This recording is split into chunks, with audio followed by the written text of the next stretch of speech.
Welcome into the Believe in Panthers post-game live reaction show here on Believe Podcast Networks. Desmond Johnson with the Panthers' all-time leading rusher, Jonathan Stewart, presented by the fine folks over at FanDuel. The Panthers and the Saints lock up here. Panthers go into this game in sole possession of first place in December for the first time since 2017.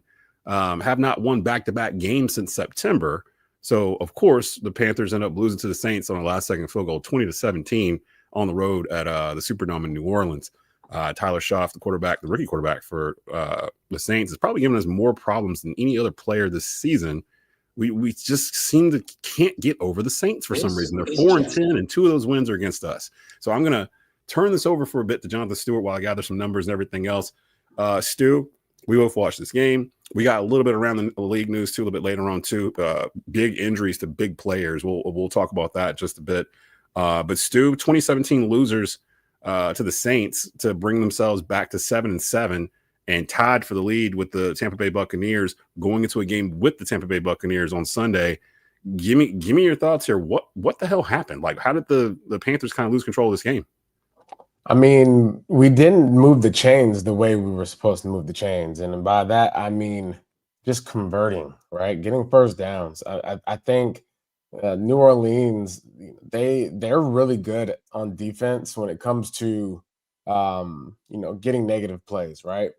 And I think we got behind the marker a little bit too much this game, especially when the Saints were very efficient on offense, moving the ball down the field. On our defense, I think we kind of showed some things today that once again, you put things on film.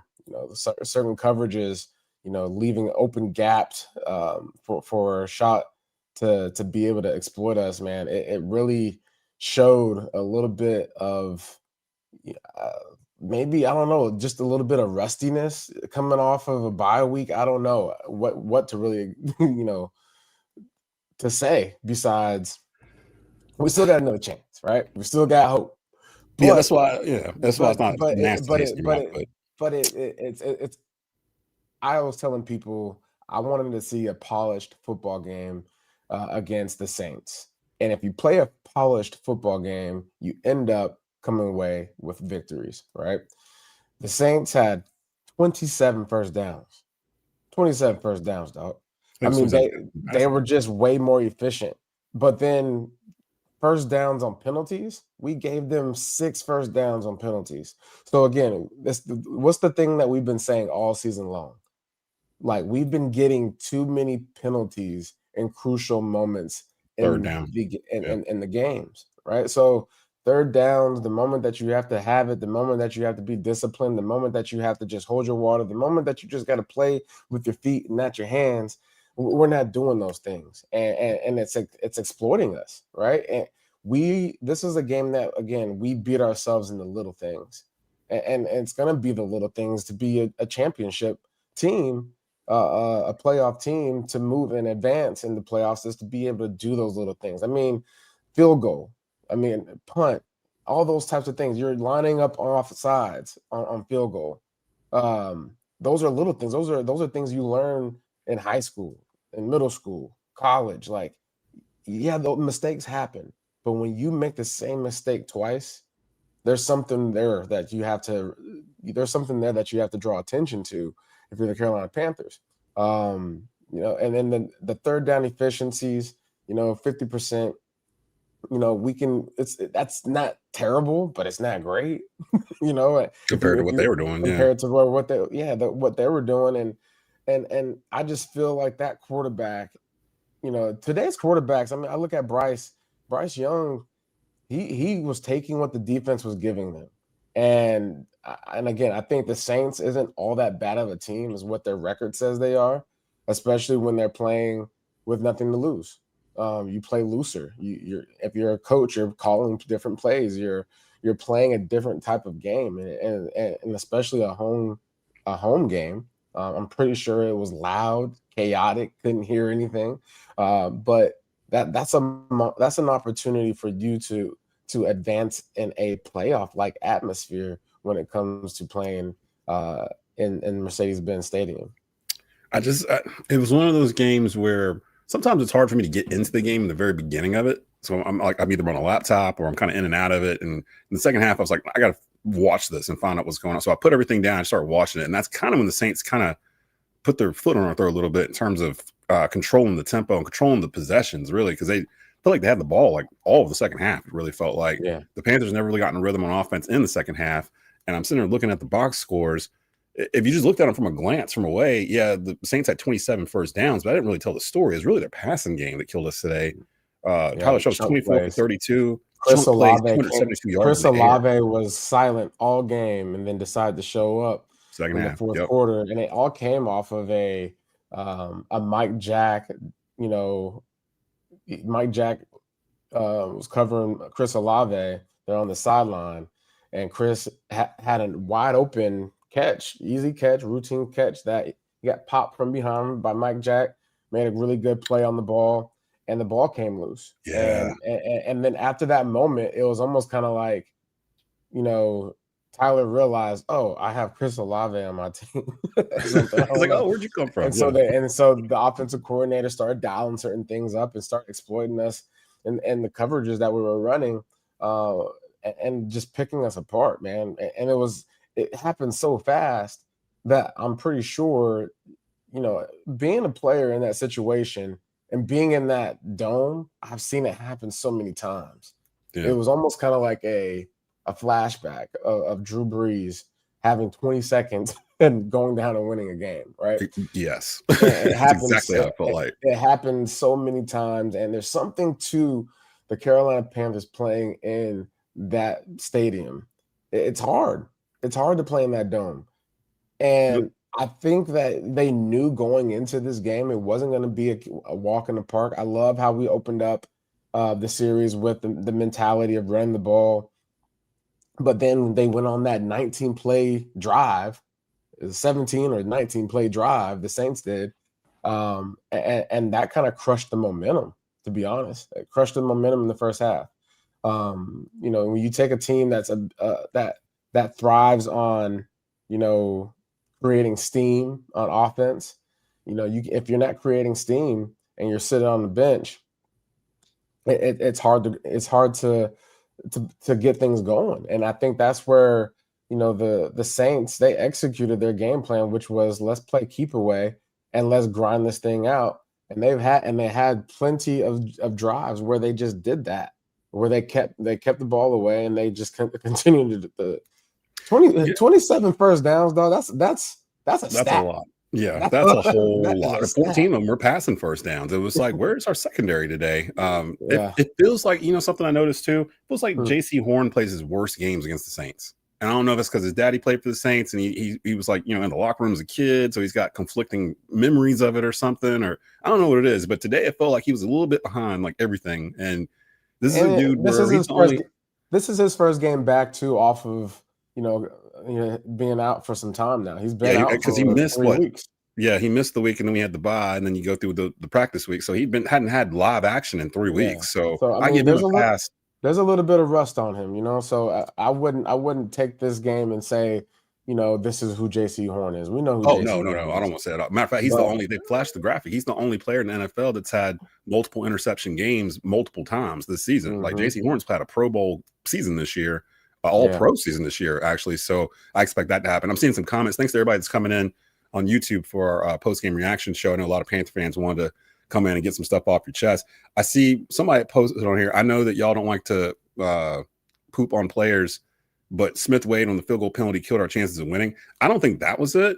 Honestly, if I had to pick one play that kind of killed it, it was the Lathan Ransom late hit on Shove when he did the slide, because I gave him an extra 15 yards. That pushed them comfortably into field goal range.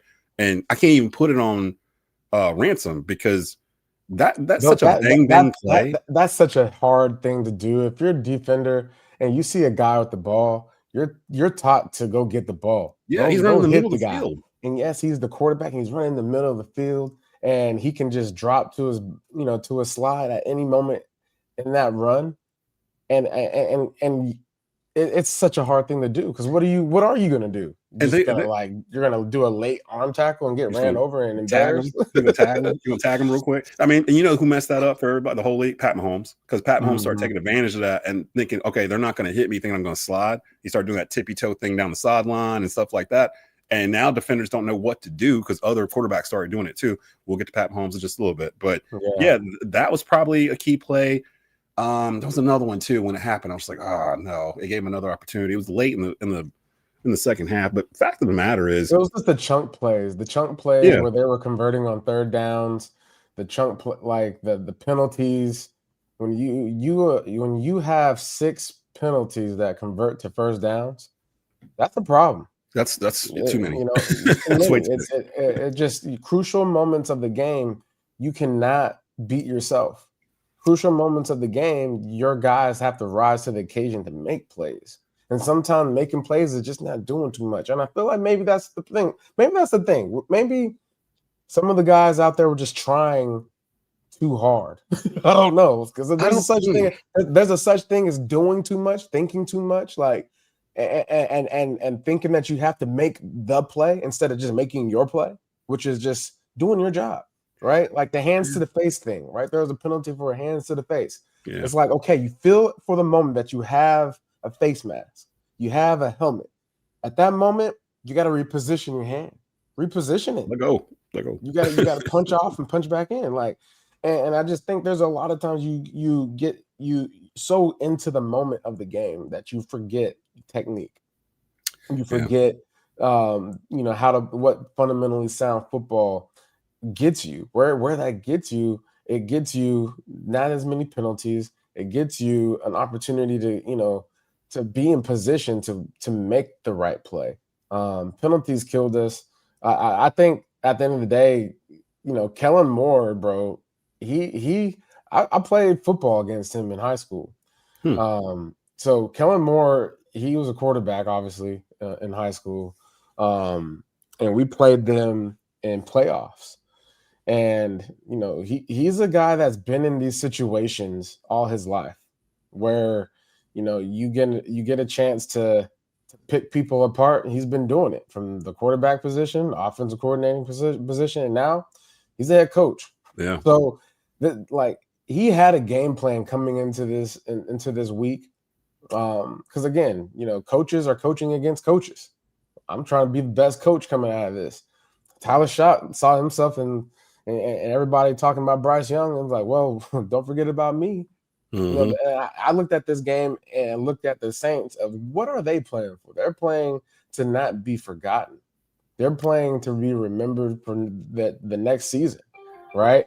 And when you play people like that, that's a dangerous recipe if you ain't showing up with all your ducks in order. You made me remember. I had a thought around the second quarter, third quarter, somewhere in there while I was watching the Saints go down the field, and the commentators were talking about the Saints and what you were talking about, what they had to play for. In my mind, I was like, they are us at this point of the year, the past 2 years, where we were playing competitive football. We were out of it, playoff wise, record wise. But nobody really wanted to play us because they didn't really know who they were going to get. Like, they didn't know if we were going to get hot Bryce, if they were going to get check down Bryce, if we were going to get the defense that gave up 300 yards rushing, or we're going to get one that's going to shut it. Like, they didn't know. So, like, and we got hot a little bit at the end of last season, too. Like, we ended on a good note against Atlanta and all that stuff. So, this Saints team kind of reminds me of us. Now, granted, they don't have like a number one pick at quarterback or any of that stuff, but this is Kellen Moore's first year. They're going to be here in the next couple of years or so. But meanwhile, because of Tampa still being in their free fall, we're still tied for first, y'all, in the middle of December. So this ain't the end of the world. For first, y'all. We wanted the easy way, but sometimes it's better to have to pay for it. Okay, this team likes doing things the hard way. Like, that's the one thing. Sometimes it's better to pay for it full price. Okay? Oh, somebody in the comments asked. A couple people have asked about doing quarterback sneaks and stuff like that.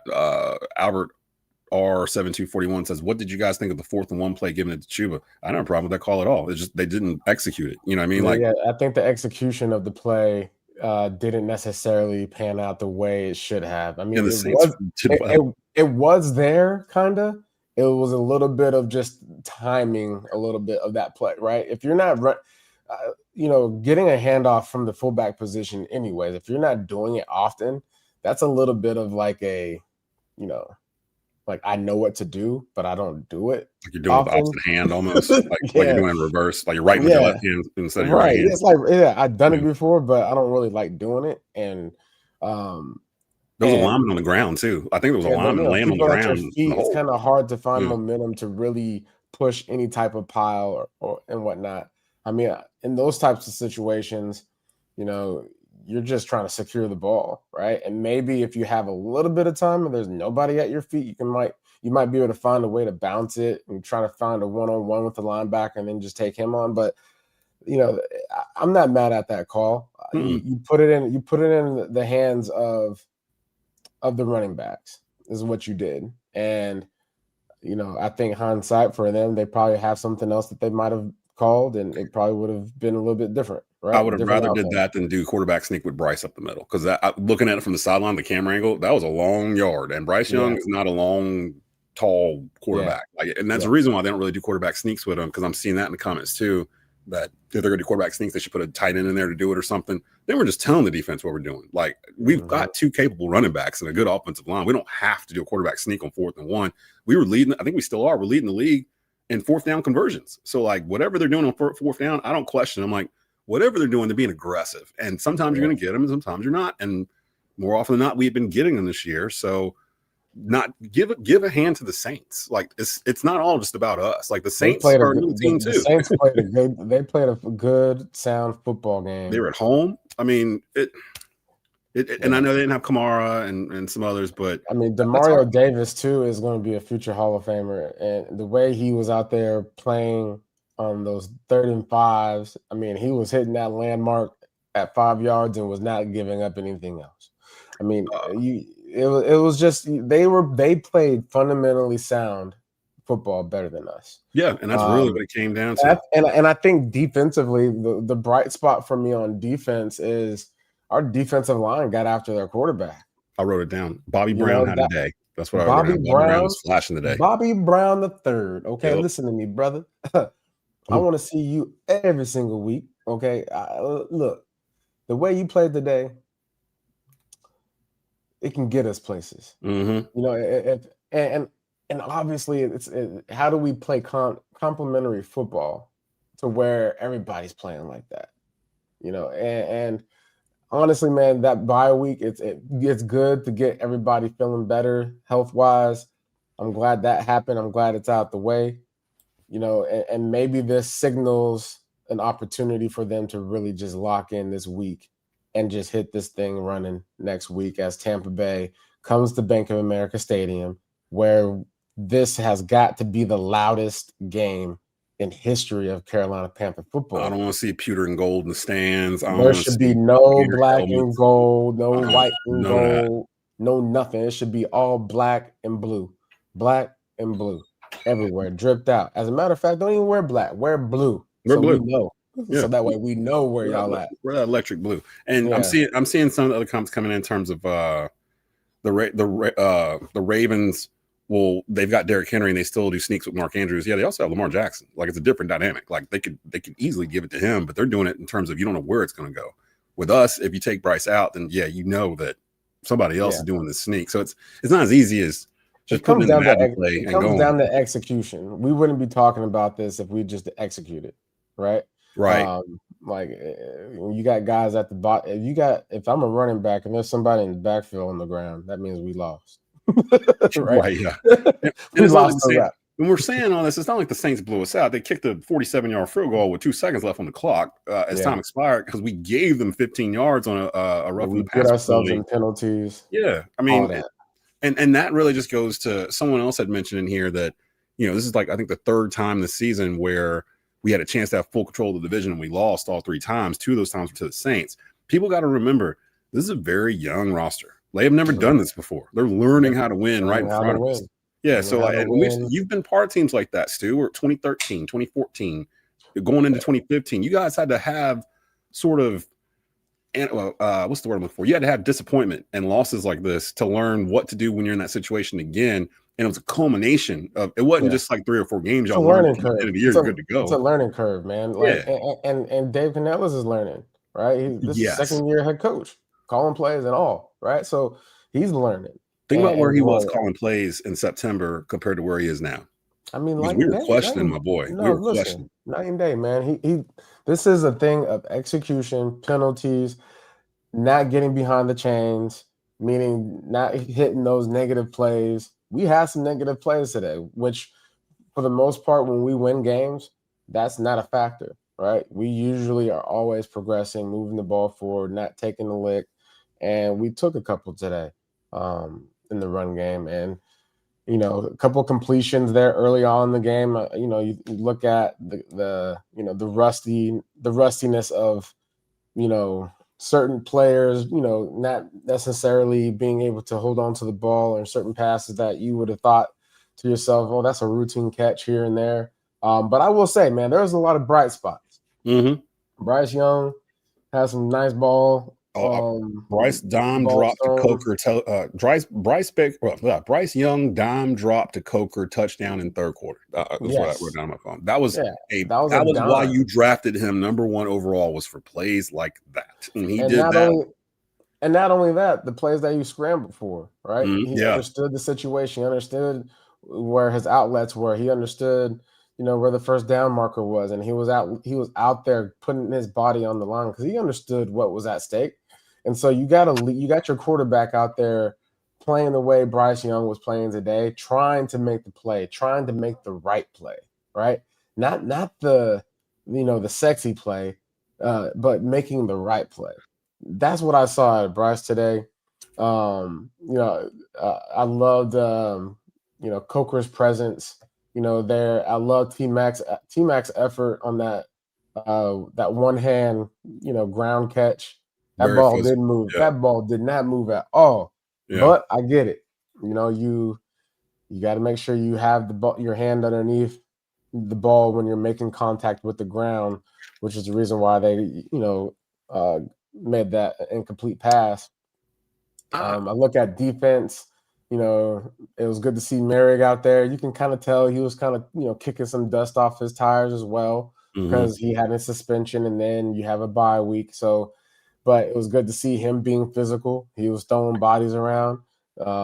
Mike Jack throwing bodies around. But it's just when they get in those situations where they start playing soft coverage, we got to figure out a way to get to the quarterback, but to make those windows tighter. When those windows are just so wide open, I feel like I can throw like college football to somebody. It's like college football. He was just like throwing into windows instead of throwing to people today. And then the Olave touchdown, JC Horn one-on-one. They obviously wanted that matchup and they got it. But in that scenario, I would have known that that's what they were going to try to do. At some point, they're going to try to do a one-on-one. I would at least have a little somebody back there to at least help alleviate just that clear, wide open window. I think at the time he had only targeted Olave like once or like twice in the whole game. So at that point in the game, it was Olave. Yeah, he realized he was in the seasoning kit and started using it like on everything. And then something else I noticed too, I don't remember them mentioning Derrick Brown's name in this game during this broadcast, like at all. Because at first I was like, is he playing? And then like they came back from commercial, he was sitting on the sideline with sweat and stuff. I'm like, okay, he is playing. And then I'd look out there and there'd be sets where it's like Bobby Brown and what's the other guy? Deshaun. It wasn't Turk. He was in there for Turk. Turk was hurt. Who's the other defensive tackle? DJ Warren? Ashawn Robinson. Robinson, yeah. So every time I would kind of look for Derrick Brown, it'd be those two in the middle. I'm like, where's Derrick Brown? And like we've gotten used the past 5 or 6 weeks of seeing Derrick Brown just manhandle and ragdoll people. And for some reason today, I don't know what the Saints were doing, but he had to be at the top of their priority list. Like, we have to make sure this guy don't disrupt what we want to do. That's how you throw 272 yards. If you also look at it though, too, we had 5 sacks. It said 5. We gave up 5, or we got 5. We had 5 sacks. Yeah, we had 5. Yeah, we were getting back there. The Sporting had a good game. Yeah, we had 5 sacks, and so you can almost say like they were spending time with Derrick Brown, so it alleviated, a lot of bodies on the field, so that way other people can get to work too. So I mean, we look for the numbers for Derrick Brown, but sometimes you go without numbers because you got bodies on you, and when And you he got did have bodies on you, you got people out there getting their work in. Brown did have 4 tackles on the day, and Nick Scott led the defense with 10 tackles. Bobby Brown, the third, had half a sack. Christian Roseboom had a sack. DJ Wanham had 2 sacks and a tackle for loss. Travis Gibson had a sack. Nick Scorton had a half sack. So I mean, yeah, they were getting after it, and we only allowed 1 sack, like on our side. So there was some things that we could have did that long return from ETN that he had that got called back because of penalties. Yeah, see, stuff like that, man. Like Stuff those are like that. crucial moments in the game. Yeah. Like the penalties killed us today. Period. Yeah. Now the good thing can't be out here just giving the game away when you don't have to. Especially to a division team that hates us. Like the Saints don't like us, and we don't like them. So it's like we should have already been on heightened alert coming into this, and I think we were, because first half it felt like it, but the Saints just woke up and just started playing. And again, they didn't blow us out. They beat us on a 47-yard field goal as time was expiring after we gave up a 15-yard rough in the passer penalty in the middle of the field when they did a play that no one thought they were going to do. They were just trying to run it up the field for 5 more yards and going to try to kick a 59-yard field goal or whatever. And that's kind of the story of the game. So going off of what we've done the past couple of months, that lines up well for us next week and to win the division, because if all goes well, we'll beat Tampa. We'll play Seattle. Going off of this thing, we'll lose to them. We'll play Tampa again and win, and that'll be the division. So it's like division. Got to beat them twice. The Saints beat the Saints beat the Panthers twice, so that means that the Panthers got to beat the Bucks twice. We beat the Falcons twice, so I don't know where that fits in the whole equation. This NFC South is crazy, man. Like this, nobody wants to win it. Nobody wants, except for the teams that can't mathematically win it. The Falcons out here beating people, the Saints beating people. Tampa and Carolina are just like, no, you take it. No, you take it. No, you take it. I don't want it. I'll take it this week. You got to take it back. I'll tell you what, though. Look, 11 penalties for 103 yards to the Saints having 9 penalties for 78 yards, right? That's too many. That's a 25-yard difference there, fella. That's a field goal. Okay, 25 yards. If that's, if we get rid of that, that's 3 points that they ain't got. So that's the difference in the game. We talk about points and yards and all that, but the penalties of 100 yards, that's a whole length of a football field. I don't know if you watched any of the high school championship games over the past week or whatever. Oh, that game last night, that wasn't that in New Orleans. No, I'm talking about the North Carolina games, the high school championship games. North Carolina. I saw something where they were about to win the game. They over here kneeling it and acting like they won the game, and then they ended up not winning the game because they had a punt. Punt got blocked, and then the other team, it was down 20-21 or something like that, and all they did was line up and kick the field goal in high school to win the game. Done. In Mercedes-Benz Stadium. Well, I was watching. It might have just had some bad juju in there, man. maybe. The Saints got that voodoo stuff going on down there now. Yeah, that's true. I was watching Grimsley and who are they playing? In the 7A state championship Friday night. And something was wrong with the referees that night. I don't know what it was. Have you ever seen a game? It was blowing my mind. I started watching because we had the game on Tobacco Road, so I turned on the TV, and for whatever reason, it lined up perfect. So I'm listening to my guys call this game, and in the second half, so when I got home from doing what I was doing, I was watching it. The referees would throw a flag like every other play, like literally, but then they would converse about it for 5-6 minutes every single time, like every time. I'm not exaggerating at all. If anybody watched this Grimsley Championship game, they know exactly what I'm talking about. Where they just basic stuff refs, like face mask, offsides, like it was like they never refereed a game. The refs think the game's all about them. It ain't about you. It was it felt like that. Yep, it felt like they thought it was about the way, man. Just let these boys play. I say that because I see people in the comments saying that the refs kind of blew this game for us today and everything else. I didn't really feel like, because even the Lathan Ransom hit, it came at a bad time, but it was the right call. Like that's what you're supposed to do. This is what I'm gonna tell you guys. Listen, this is a little bit of the hopium. Okay, here we go. Take responsibility for your stuff. Okay. Can't go into a game and come out of a game and say, oh, the refs or that. No, it's you, right? You got to go into the game and play the game in a way that it's not up to the refs to decide whether or not you win the game. It's not up to one catch. It's not up to 1 yard, right? You got to make sure you're doing the things such as not shooting yourself in the foot, penalties. If you got a penalty, that means you're giving them something to look at. Okay, and it looked a little illegal right there. So make sure I throw this flag on you, so that way you don't do it again. I know. So that's part of the reason why you throw. That's why there's penalties. So that way you learn that I'm not allowed to do this thing called holding or be offsides or pass interference. I'm not supposed to do this one thing. And so you throw a flag, warning, so you don't do it again. You got to learn from your mistakes, fella. You can't keep doing it. You can't keep doing it repeatedly. And there's another thing too. There's been how many times have we been in here after a Panther win and talking about stuff, but we ain't talking about the refs then. The refs making the same crazy calls in those games. We love the refs when we win. we don't even mention the refs. We beat the refs too. That's what they would say. Yeah, that's exactly what they say. Man, and look, it's like you I'm can't annoyed, go both ways. I'm annoyed with refs as a fan, also. But the truth of the matter is that you can't put yourself in a position to where the refs matter. Right. Don't put yourself in a situation where the refs decide the game. And that's we kind of did that a little bit today. So, but again, we'll move on. And we have our midweek preview show. It'll probably drop around Wednesday. Normally we do around the league in there, and we will, but there's a couple tidbits we need to hit on before we left here. Yeah, what's up with our boy Patty, man? Patrick Mahomes. So right before we came on the air, about 17 minutes before we came on the air, the word came down from Adam Schefter. So I do believe that it is in fact true that Pat Mahomes has in fact suffered a torn ACL. He's out for the remainder of the season. The Kansas City Chiefs lost today. So they were eliminated from the playoffs. And I just saw this tidbit. This will be, Stu, the first playoffs without Peyton Manning, Tom Brady, or Pat Mahomes since 1998. That 1998? Boy, you know what I was doing in 1998?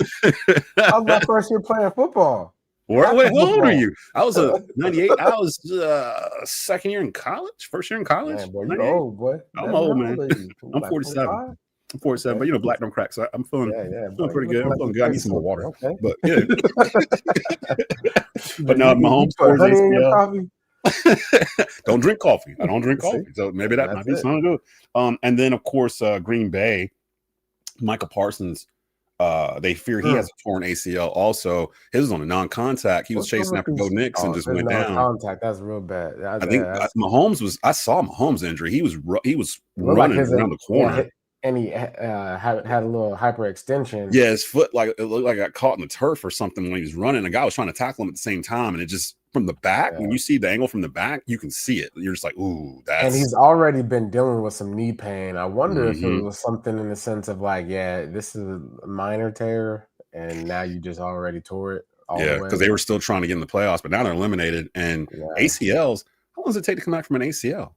Did you have an ACL or you had an Achilles? I ain't never had an ACL, but I had Achilles. But it's going to take some time. But they have the resources. They have all the technology now to where he'll be back. He'll be back by training camp.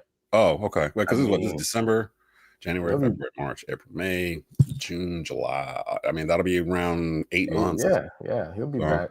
Depending on the severity of it, yeah. And now Micah, I don't know because they haven't confirmed that. They gave an MRI to Mahomes and confirmed it. That's when Schefter put that out. But the Parsons one, Green Bay is scared to death that he is. That's gonna hurt Green Bay a lot because they went and got that boy and they went and paid him. They went and did everything for him, and now it just goes to show you when you invest so much money into one player in free agency, how that kind of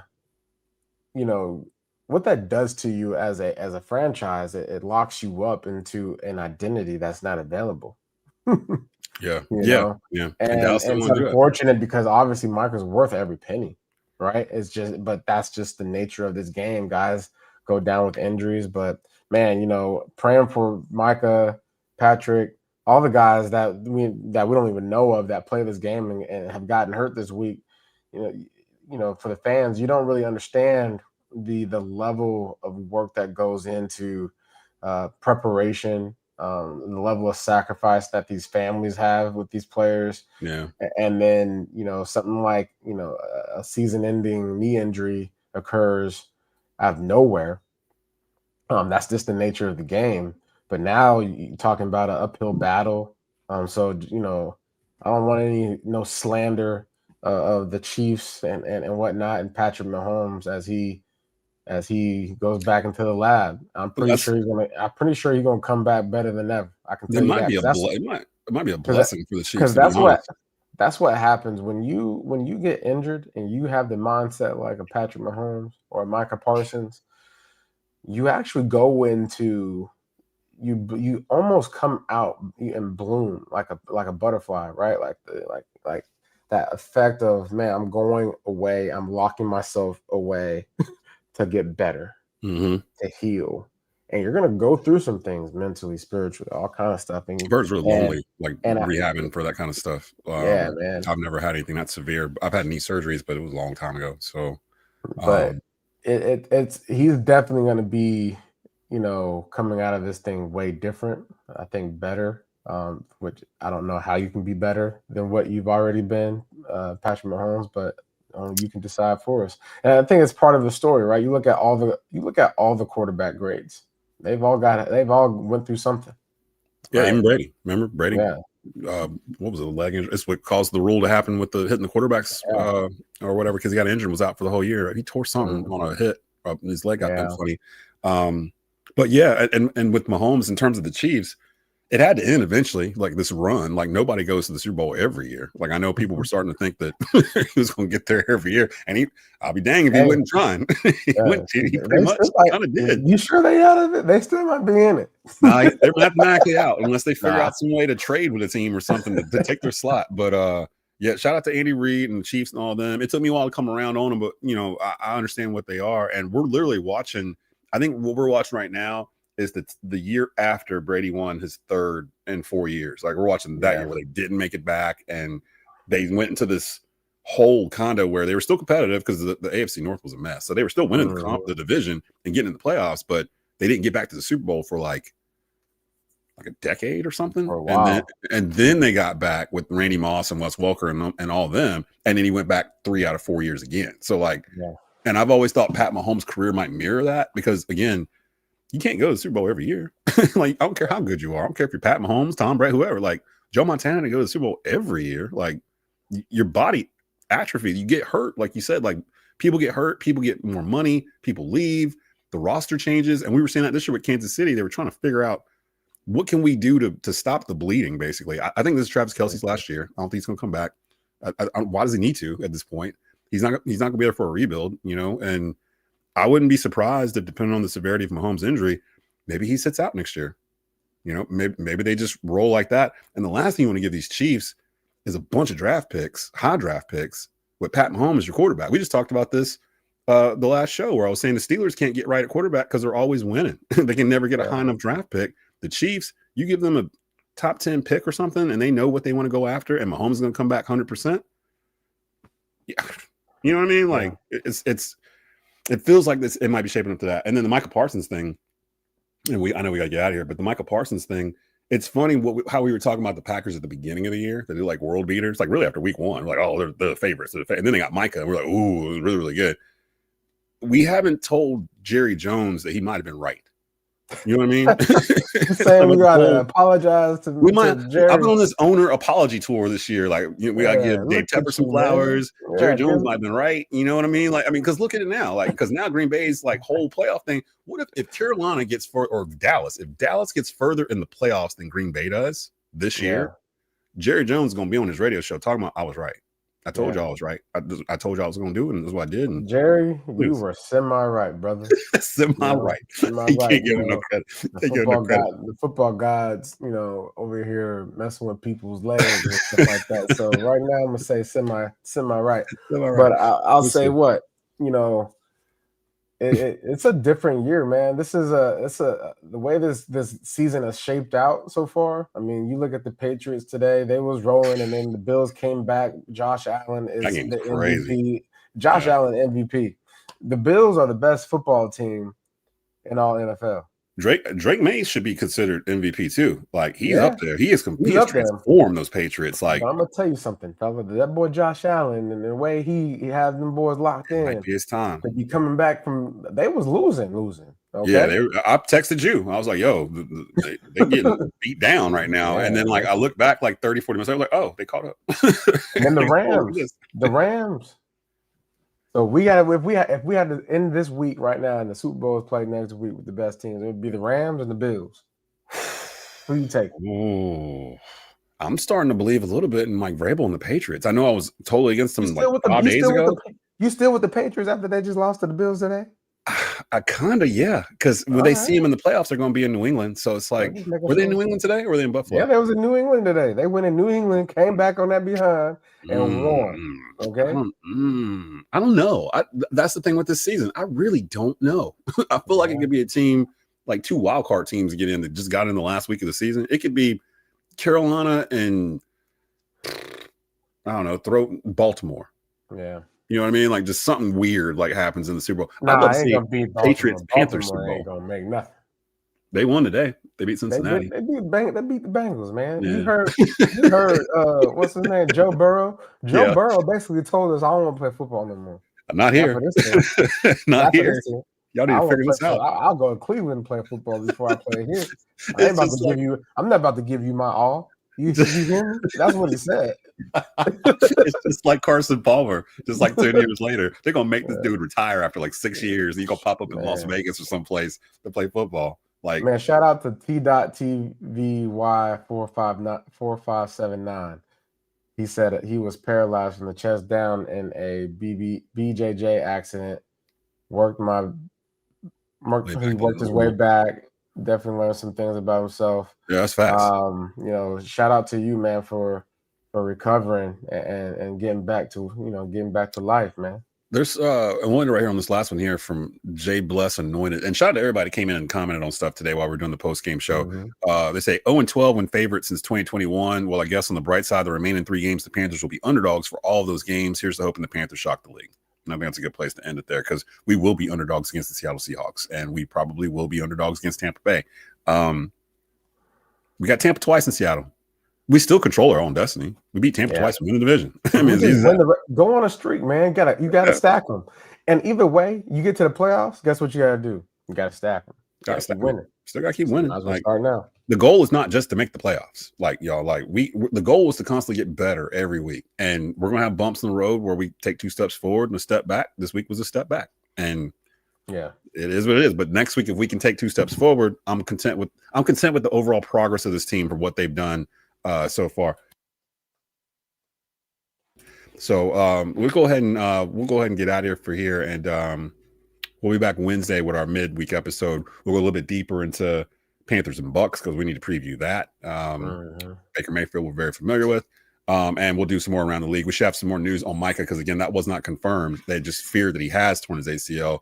Mahomes has been confirmed he's out for the rest of the season, and who knows how much longer after that. So maybe we get David Chow in here. Have you ever talked to David Chow before, the doctor? He's like he's been on my show once or twice. He's like a nationally known like football injury doctor. Like he's usually the one that's on Twitter when somebody gets hurt. Like people will ask him and he'll be like, yeah, I saw it on TV. It looks like it was this, might be the meniscus, might be the MCL, and then it comes out it's exactly what he said. I think Believe's tried to put him on our show before when somebody got hurt. So I'll ask Lindsay. We don't want him on our show right now because we don't want that. Actually, no, that's a good point. Yeah, we don't want. Yeah, maybe later. when we get the playoffs. Maybe in the off season. So we'll go and get out of here. Appreciate everybody stopping by. Make sure you rate and subscribe the Believe YouTube channel and the Believe in Panthers playlist over there. The audio will be out here shortly on the Believe Podcast Network. Again, you can catch me and Stu on Wednesday with our midweek preview of Panthers versus Bucks. So for Jonathan Stewart, this is Desmond Johnson. You've been watching and listening to the Believe in Panthers podcast here on Believe Podcast Networks, presented by FanDuel. Keep pounding, y'all.